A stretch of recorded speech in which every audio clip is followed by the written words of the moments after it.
है दोस्तों, स्वागत है आपका YouTube channel full study with Joy में। तो स्वच्छंदम परीक्षा बीपीएससी टीचर एग्जाम और सीटेट पेपर 2 से जुड़ा हुआ साइंस का ये एक टॉपिक है जिसका नाम है फ्रिक्शन और फोर्स, यानी कि घर्षण और बल, यानी कि घर्षण बल के एक चैप्टर का एक भाग है। इसको हम पढ़ेंगे। ये छोटा सा चैप्टर है, लेकिन 5 से 7 वन लाइनर के रूप में क्वेश्चन पूछे जाते हैं और अक्सर कन्फ्यूजन में आपका गलत हो जाता है।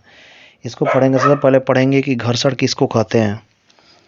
तो घर्षण के कि यह गति का विरोध करता है, यह सदैव गति के विपरीत दिशा में होता है। घर्षण बल के विरुद्ध किया गया कार्य ऋणात्मक होता है।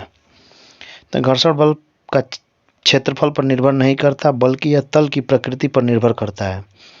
तो इस चीज़ों को हम आगे समझेंगे। इस लाइनों में जो आपको ये लाइन, ये परिभाषा है, इसी से क्वेश्चन बहुत सारे पूछे जाते हैं।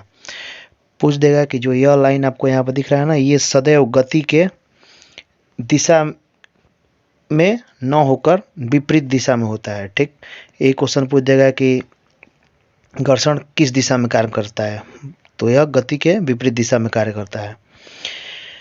उसके बाद है कि घर्षण बल के विरुद्ध किया गया कार्य कैसा होता है, तो ऋणात्मक होता है। फिर उसके बाद घर्षण बल एक सदिश राशि है, ये आपको याद रहना चाहिए। उसके बाद है रुकी हुई वस्तु में घर्षण बल सर्वाधिक होता है और इसी को स्थैतिक घर्षण कहा जाता है। घर्षण मतलब दो प्रकार का होता है, और उसके बाद एक स्थैतिक घर्षण और एक गतिक घर्षण, जैसे यहाँ पे आपको दिख रहा होगा। ठीक, तो घर्षण बल का एक प्रकार स्थैतिक घर्षण है जो इसमें सर्वाधिक घर्षण बल होता है, और दूसरा अब उसे गतिक घर्षण है। और गतिक घर्षण में दो प्रकार के आते हैं, एक लोटनिक आता है और एक सर्पी होता है। तो लोटनिक घर्षण का उदाहरण है बॉल बेरिंग, जो चक्का का बाइक में मोटरसाइकिल में घूमता है वो है। और सर्पी घर्षण नाव और स्केटिंग है। ठीक, जिसमें कुछ नचता नहीं है, घूमने वाला कुछ नहीं होता है, बस ही वो तल पे सरकता है। तो इसमें है कि सबसे पहले तो आपको एक सबसे चीज़ याद रखना चाहिए कि घर्षण बल एक सदिश राशि है। वन लाइनर के रूप में आपको ये याद कर लीजिए। ठीक, दिशा होती है इसमें। उसके बाद रुकी हुई वस्तुओं का घर्षण सर्वाधिक होता है और इसको स्थैतिक घर्षण कहा जाता है। लोटनिक घर्षण में सबसे कम घर्षण होता है, इसीलिए साइकिल लुढ़क कर चलाना आसान होता है। ठीक, लेकिन साइकिल का अगर चक्का घूमना बंद कर दे तब उसको अगर ढकेलेंगे, अगर वो फिसलेगा तो बहुत ज़्यादा बल लगेगा, चक्का को अगर जाम कर दिया जाए।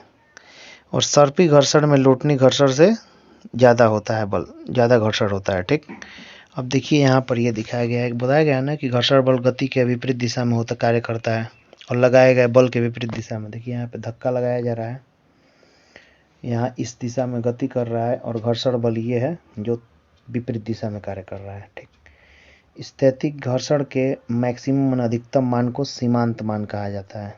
पूछता है कि सीमांत घर्षण किसे कहते हैं, तो यही स्थैतिक घर्षण के मैक्सिमम मान को।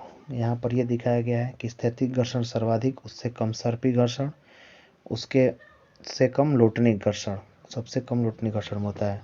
कुछ परीक्षा में पूछे गए सवाल हैं जो बार बार एग्जाम में पूछे गए हैं कि घर्षण को कम करने की क्या विधियां हैं। तल को चिकना कर दीजिए विशेष आकार देकर, और सर्पी घर्षण को लोटनिक घर्षण में बदलकर, जैसे बॉल बेयरिंग द्वारा।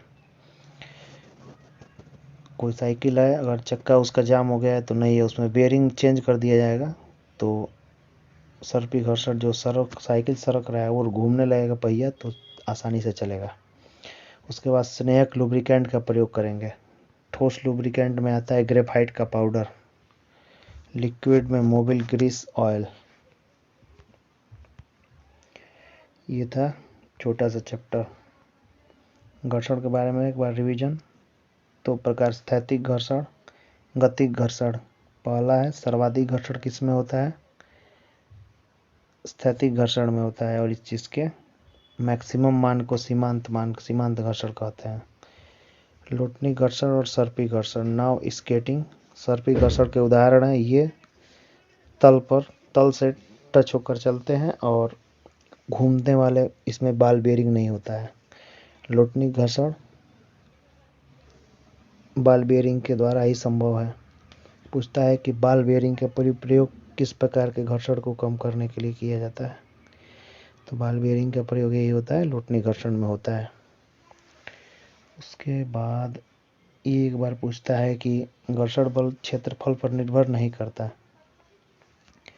ये बल्कि यह तल की प्रकृति पर निर्भर करता है। तो अगर एग्जाम में छोटे छोटे क्वेश्चन पूछ देते हैं, आदमी कंफ्यूज हो जाता है कि जूता होता है प्लेयर का, चाहे किसी भी नॉर्मल चप्पल शूज होता है, तो उसमें तल पर निशान क्यों बनाए जाते हैं, उभरी हुई आकृतियाँ क्यों बनाई जाती हैं। तो घर्षण बल को बढ़ाने के लिए ऐसा किया जाता है। उसी प्रकार बर्फ़ में चलने के लिए कांटे लगे हुए जूते पहनना पड़ता है घर्षण बल को बढ़ाने के लिए।